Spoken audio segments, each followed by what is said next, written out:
Dude, look at that. Yeah. The Fishing Show with JT Kenny is brought to you by Florida Space Coast. Plan your next adventure at visitspacecoast.com. American Bait Works. B&W Trailer Hitches. Ardent Reels. Mercury. Go boldly. Falcon Boats. Go Fish. Nichols Lures. Trocar. Greenway Plants reminds you to thank a farmer. Power Pole.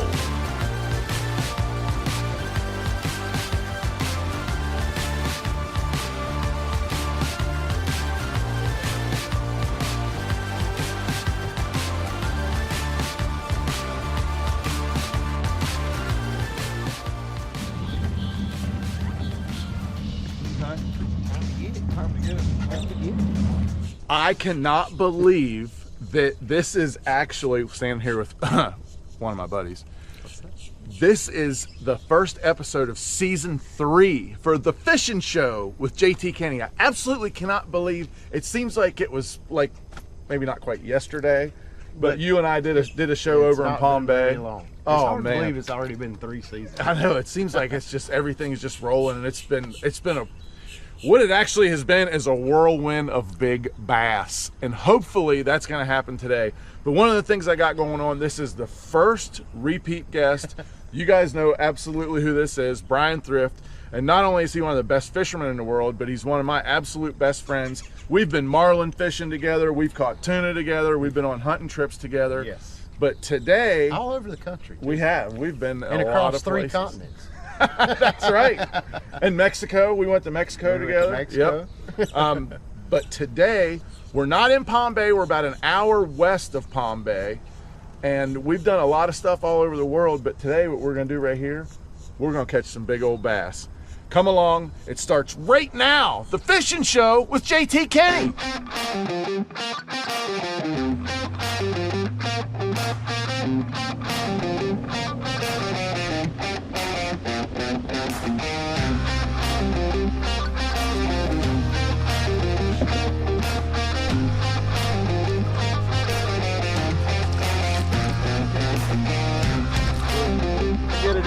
Oh, he pulled off.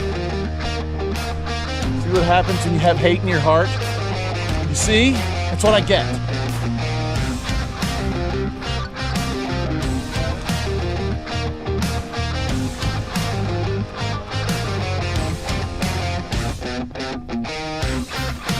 Largemouth bass.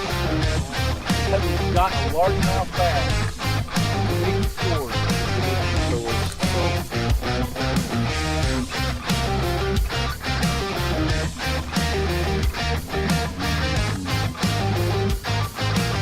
You must apply the fuel. You need fuel for every. Oh, even on the Demiki. Even on the Demiki, you have to have fuel. Boat runs on fuel. Truck runs on fuel. I run on fuel. Sometimes I even consider Miller Lite fuel. But this is bait fuel. So what we got going on right here? We idled across this little. Oh no. We idled across. I thought I had something going on there for a second. We idled across this little lake. You know, this time of the year on this lake, a lot of these fish will be out here a little bit deeper, and the water's a little bit higher than it normally is. So they're not in the normal places, but they're still a little bit deeper. And we idled across this place, and we marked 2 or 3. But I turned back around and got the active target rolling and up through there. And there's a pretty good little. There's probably 10 or 12 fish right out there, and we've caught 2 little ones.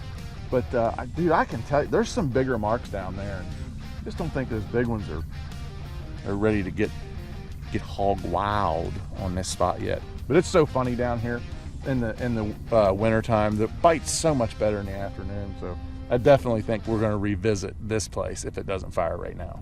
I seen one swimming with your stuff, JT. I did. I seen it. He got bait fueled. He's not very big, but he got bait fueled. He did. He did. Come here, young man. Join the party here. 2-minute fish handling violation. What the? That's I don't even know how we That's what did. I'm here for right there. I don't even know how we did this. I always say things happen to me that don't happen to anybody else. Yeah. This is one such scenario. It appears as such. All those years on tour, whether it was the FLW tour or the Toyota series, all the, I don't know, 100 times that you and I probably that you and I roomed together. Do you think anybody on tour ate any better than we did? I promise you they didn't. I know this to be a fact. We have ate everything from 4-year-old canned deer meat. From Chad Grigsby he would can it. Oh yeah, canned deer meat. That was almost the most deliciousest of grouper, fresh out of the ocean from JT himself.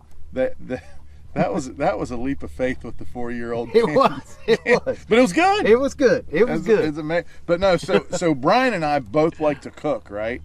And so many times over the years, like we would rent houses on VRBO or whatever, and Bryan and I would always cook, and then we'd invite other people in, not only to make the rent cheaper, but we'd invite other people in. Somebody had to do the dishes, right? Yeah, somebody's got to do the dishes. Right. Like when you're the main cook, the two main cooks, somebody's got to do the dishes. So that's what the other guys were for. But no, it was really cool. Like, when you're that into something, you have that much entry fee in it, it's your job, it's your passion, it's your everything. You need, at the end of the day, a little bit of not think about fishing for an hour. Exactly. And with you and I, that was cooking. That was cooking, and the cool thing about cooking is most guys, they hit the little Debbie aisle before practice starts. Oh yeah. Not us. It was always good leftovers out in the boat.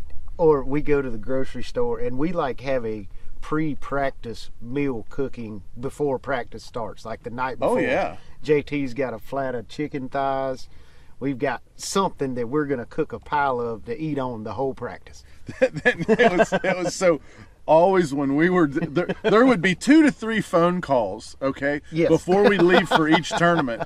It wasn't discussing watercolor or water temperature or moors or whatever. No. It was, I'm bringing this much venison and this much grouper, and you're bringing ground venison, and we literally had a list put together. But it was just one of the things that, like I said, so many people, you need to do something to just, at least I did, and you and I talked about it, and it helped you too, to just not think about the stresses of national level tournament fishing, even if it's only for an hour of the day. And that was one of the things we did.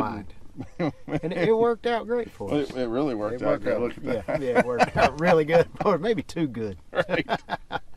But that was some of the greatest times. I'm going to say this is probably 14 years we've been traveling together fishing. Yep. So almost a third of my life. That sounds I've been weird. Buddies with this dude. That sounds weird when you say it like that. I don't know. But I think I like it. You ready to go catch another bass? Let's go get another baby. Let's do it. What'd you get? Ronnie.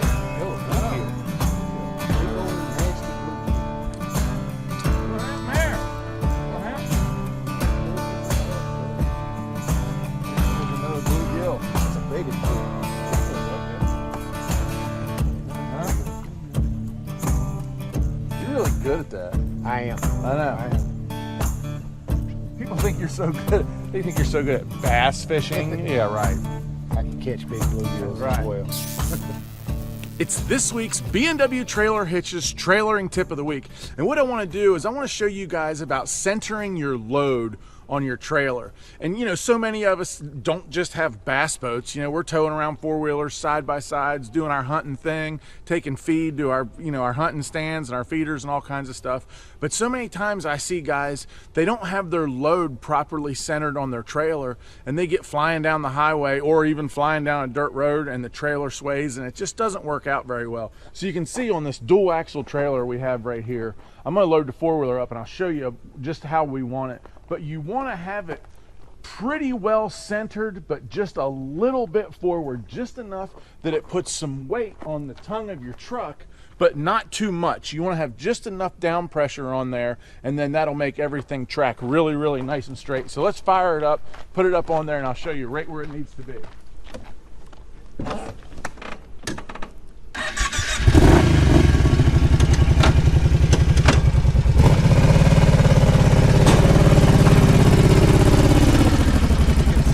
coming up on you, you can feel the weight of the trailer start to come down a little bit. Just about right here is where this seems to fit mine just perfect. I can just feel the weight starting to press down on my B&W trailer hitch a little bit. So you have it near center, but just a hair forward. It's the perfect place. It'll track perfectly straight right behind it. And whether I'm loading a bunch of feed and stuff on here too, I'll evenly distribute it. Obviously the four-wheeler is going to be the heaviest thing. I'll put some in the front, some in the back. I can hit the highway 70 miles an hour, tracking straight, getting it done. That's this week's B&W Trailer Hitches Trailering Tip of the Week. You may be shocked at this, but this is not what I expected when I said, hey, Thrifty Pop, going down here to this lake, dude. We catch giants. We'll ride over there. It's going to be awesome. To defend this lake, I've caught some exceptional bluegill. But that you have? I mean, that they've been large. There has been Yes. some really, really giant bass we've caught today. Solid 13 and a half, 14 inchers. But honestly, there's another lake, seriously, it's a mile away. Like, let's load up and just go there. Like, we can sit here and keep hitting all this. I mean, there's more stuff here to hit, but like, They're not biting. Right, like we've established, you know, we've fished for 4 hours now and the conditions are kind of the same. We had a little bit of sun, a little bit of clouds, but like, let's go to another lake. I'm tired of looking at this place. Let's get out of here. Let's do it. Stupid bass, don't stupid bite. I got 250 ponies of a mercury power. I'm getting the hell out of here.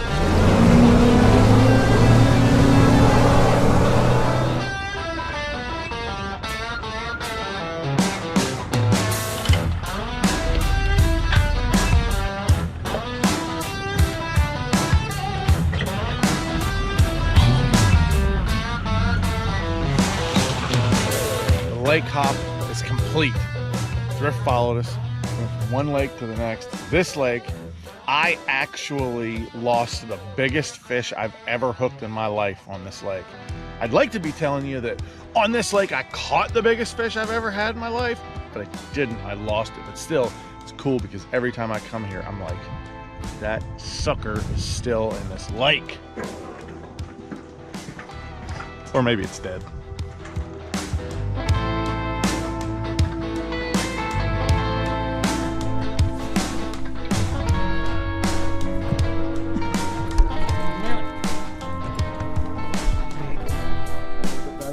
Yeah, this is the big one. Uh-oh. What happened? It's walleye. Oh gosh! Ah! I'm scared. I don't know if you're scared, but I'm scared. I don't know if I'm scared or excited. I'm scared. You can be excited, I'm scared. I don't know what to do with my hands right now. I don't know what to do with my hands. Get that one. Yeah, I'm gonna try. I'm gonna try. Oh gosh. Oh, Look at that big old he's got. big beast of bass. I got him. I got all of him. I'm holding that fish so tight right now. Godzilla couldn't get that thing from me. Look at this. Look at that's not enough to catch this fish. Dude, look at that. God. Look at that giant bass. Dude, that's what you come to Florida for, right there. I'm gonna let this big beautiful bass go and we're gonna get another. I can feel it. We just switched lakes, we're gonna get another.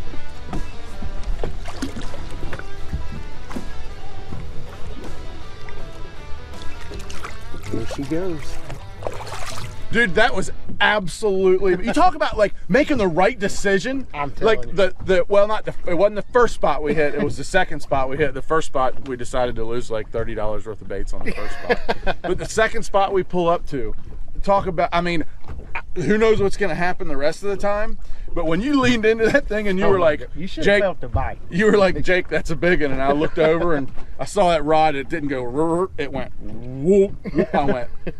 Oh, he does have a big. He did have a big one. He did have a That big was one. so awesome. Dude, I am stoked because we started on that other lake and it just we caught some fish, but it wasn't, you know, that kind of fish is what we were expecting. Exactly. So dude, I'm stoked. Let's get right back in there. And the beauty of bass fishing, like JT said earlier, it's all about decision making. You can Yeah. make 1,000 bad decisions and make up for all of them with one good decision. Yes. That's what my man just did. Grab one of these four. Ooh. Oh my. Oh my. Oh my goodness. Somebody ran into it with his mouth open. Uh-oh. I'm not sure.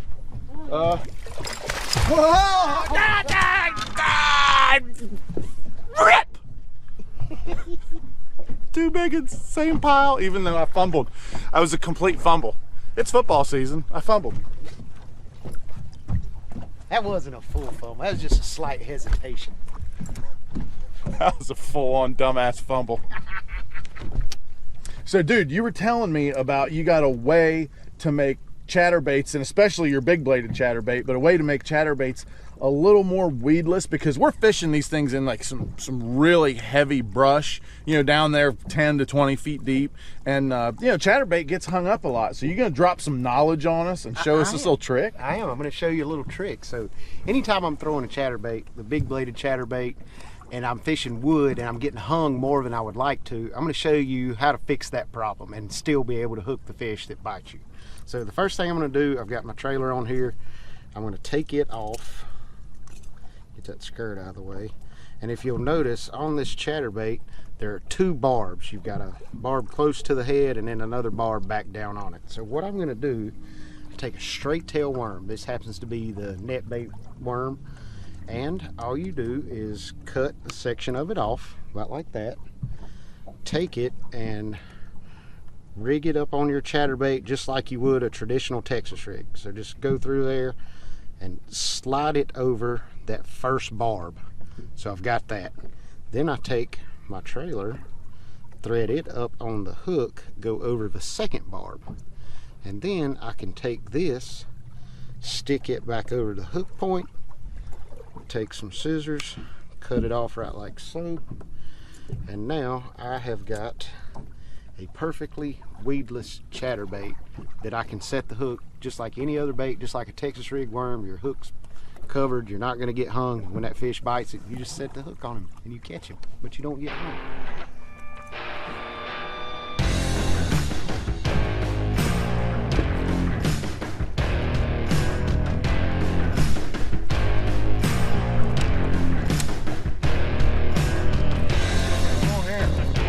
Got whacked. There's a whacking. There you go. Behind there. Nice. Attaboy. We got another one. He's so pretty.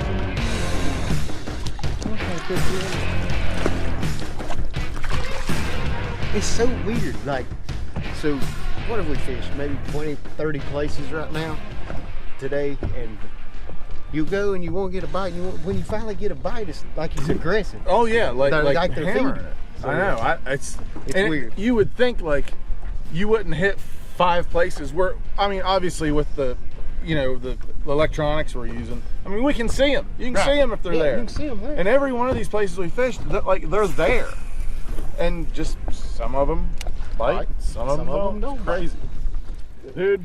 You caught an absolute giant of a mammoth wally bass that was freaking huge, and I love it. I did too. But we have got to get rolling. We got about a 2-hour drive back to Palm Bay. Even though it's really only right over there, you got to go around this way and around that way and all that. But anyway, dude, I really appreciate you coming down again. You are the first repeat guest on the fishing show with JT Kenny. But we didn't catch a whole bunch of big ones today. I fumbled a big one beside the boat. You did. But we got one really big. We got one really big one. And that makes up for it. Absolutely. So it was an awesome day, dude. I appreciate you coming. I enjoyed it. That is this episode of The Fishing Show with JT Kenny. The Fishing Show with JT Kenny is brought to you by Florida Space Coast. Plan your next adventure at visitspacecoast.com. American Bait Works. B&W Trailer Hitches, Ardent Reels, Mercury, Go Boldly, Falcon Boats, Go Fish, Nichols Lures, Trocar. Greenway Plants reminds you to thank a farmer. power pole,